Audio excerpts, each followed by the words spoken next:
Hey, how's everyone doing? This is Oz from Oz Mechanics, and today we're going to be talking about the knock sensors on this vehicle. So we got ourselves right here a 2006 Chevy Silverado, and I'm going to show you how to test the knock sensor before and after, and where the knock sensor is located on this Silverado right here. So I hope you like this video.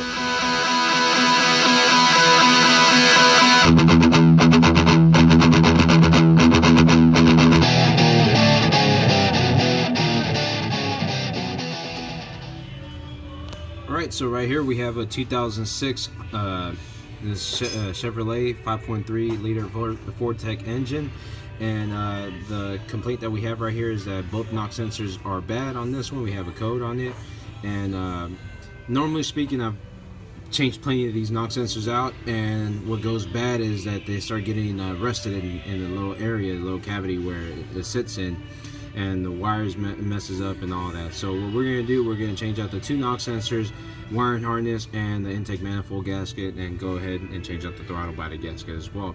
So to even look at the knock sensor wire, we have to take off this little beauty cover right here. Is a 8mm bolt that we have to unscrew first, and then after that we have this wire right here, and that wire goes all the way down to the knock sensor. So these knock sensors, what they use, the sensor, it doesn't have and it doesn't really have to send any voltage from the PCM. It produces its own voltage by vibration or knocking. And a little quick test that we can do, we can hook up our multimeter to it and get a hammer and kind of tap the block and see if we can produce any voltage. So what we can do, we can back probe that little wire right there and see if we can produce a voltage. So let's give that a try first. If we can't, then we're just going to go ahead, take this off, and do a visual inspection too, and then try it again, because it's kind of hard to even hit the engine right here. So I really want to get right to the bottom source to tap it right there. Alright, so the process on these Chevy trucks, we're going to take off this tube first, and then after that, well, first of all, probably disconnect our battery. So take off the tube, and then after that, we're going to take off this upper wiring harness right here, take off our fuel rail, and then take off the intake, and that should expose us to the bottom. So I'm just going to get to it and show you little processes, okay? And then loosen up the air intake tube.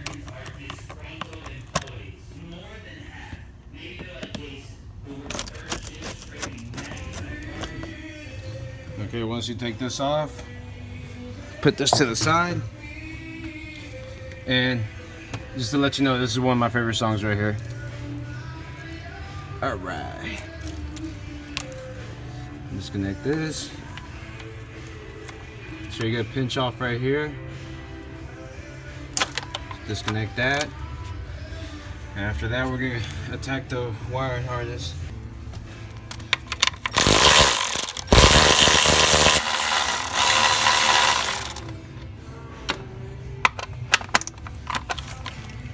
You got 3 bolts up here.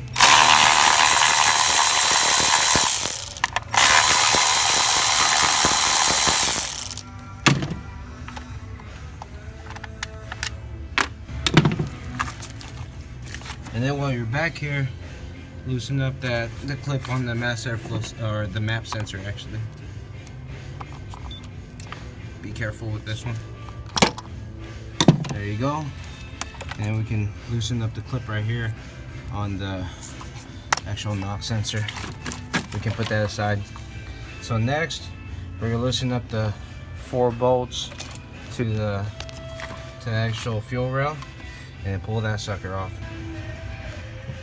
On these 4 bolts are gonna be 8mm.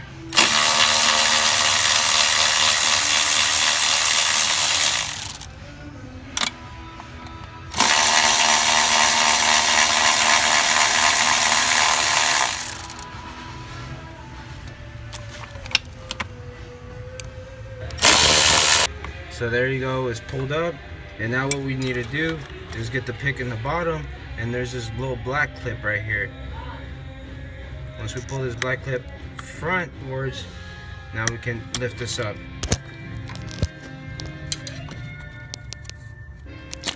And there you go, and that's how you take it off. I'm sorry for all the fingers in there, but just basically pull off this gray piece up, and then right underneath there, if you can see that black clip, you gotta push it to this side and then pull it out. All right, before we start taking off the fuel rail, I want to just clean up all the areas.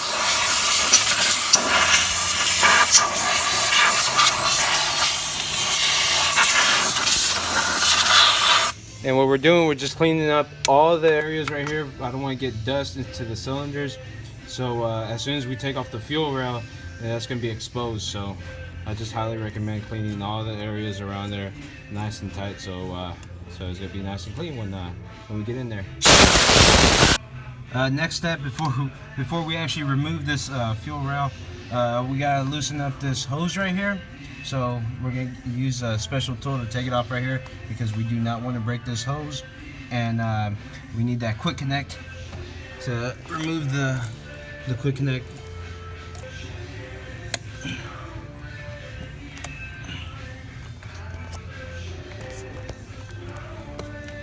And there it goes, it's in place.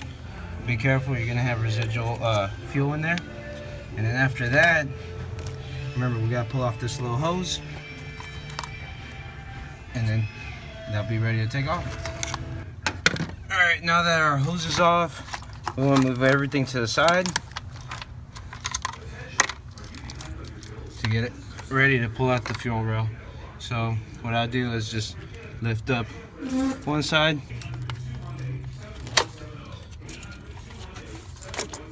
there it is, and then we can get to the side. Alright, so after pulling off the fuel rail, we got the hose right here next to the throttle body. We got two hoses on the bottom, and this is going to be for the cooling system.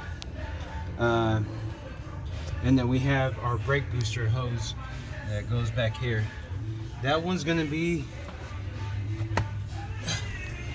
the one that's going to be a little bit, if you know how to take these off, you're going to have a good time. At first I didn't, so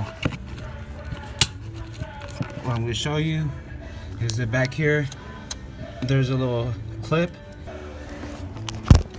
You see how it's coming off?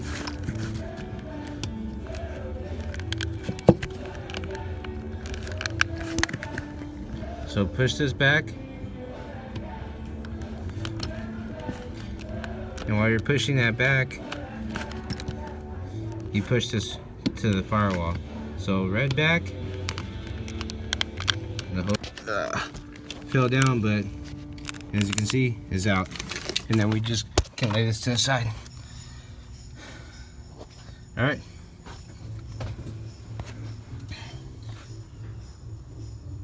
So now we can get to that.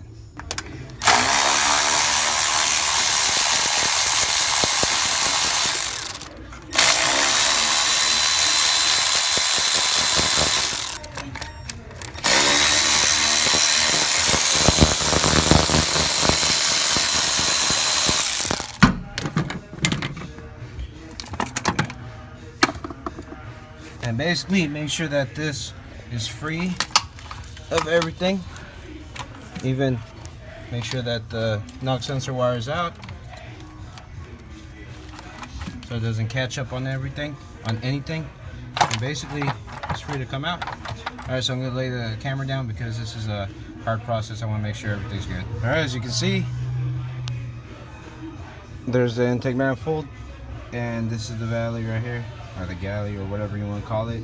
So what I'm going to do, as you can see, is really dirty. I'm going to put some napkins, towels, whatever, in each hole. Make sure that we don't get any dust in there, and then we're going to blow that away again, and then we're going to clean up all the areas. So when we put our new gasket, it's going to be nice and clean. And then, as you can see right here and over there, that's our knock sensors. So remember what I said, I'm going to do a test right here as well. So I'm going to hook up my multimeter, and we're going to tap it with a hammer so you can see the voltage that it produces. And then we're going to do it before and after. Alright, as you can see, now we have all our ports completely closed off. So we're going to get our air hose.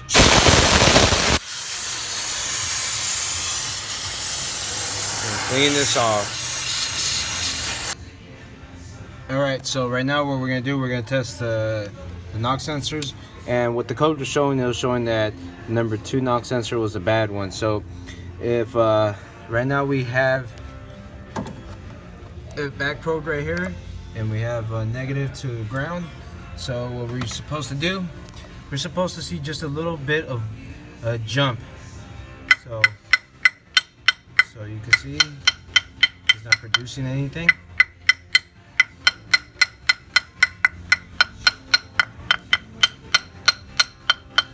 We're hitting it.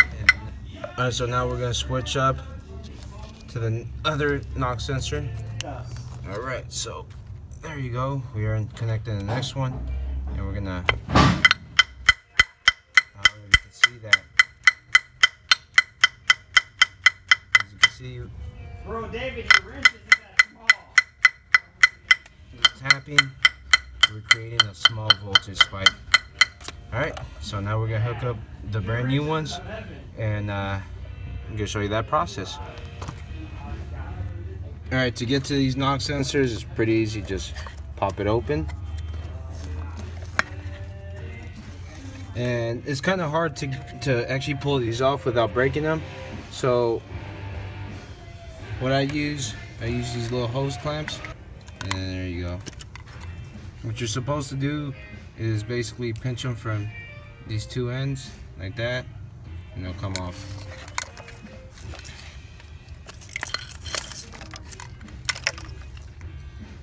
But as you can see, what messes them up, you start getting water condensation in there, and I'm pretty sure this one is probably rusted. Look how rusted that one is. That's why we're not getting any signal from that compared to this one. So now we're just gonna take them off, clean the inside, get it nice and clean, and then put our new knock sensors. And like I said, we're gonna do another test and verify that that's the issue. So what we're gonna get is a size 22 to loosen the.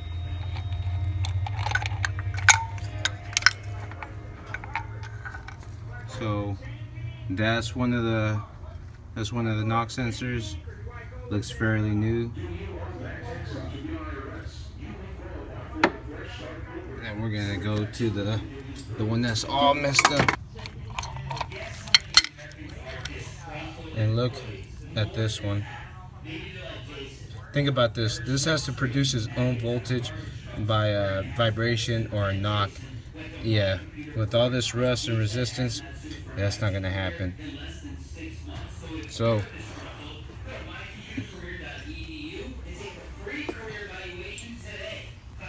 you got one from bank 1 and then the other one from bank 2.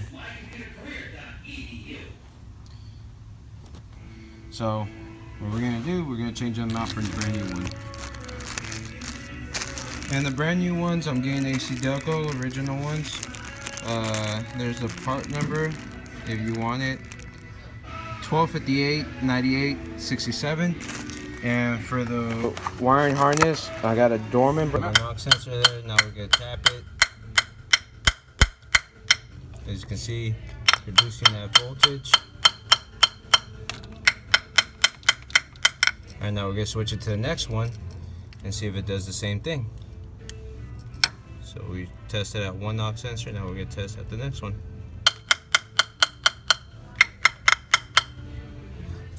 Alright. So basically we're just gonna do the opposite of taking it off. And but once you do the intake manifold, you gotta actually torque it down. I wish I could show you this, but like I said, right now I'm only limited to so many minutes to actually make this video, and I wanted to show you the whole process of taking it off, my cleaning process, testing the knock sensors while the intake is on, while it's off, before and after. So there you go. Like I said, if I get more subscribers and more views, we can start getting longer videos and I can show you everything. But I try to make this one to help y'all in the knock sensors. I know I made a video on the knock sensors before out of the car. I want to show you how to test them in the car. So if you do like this video, please thumbs up, subscribe, and share.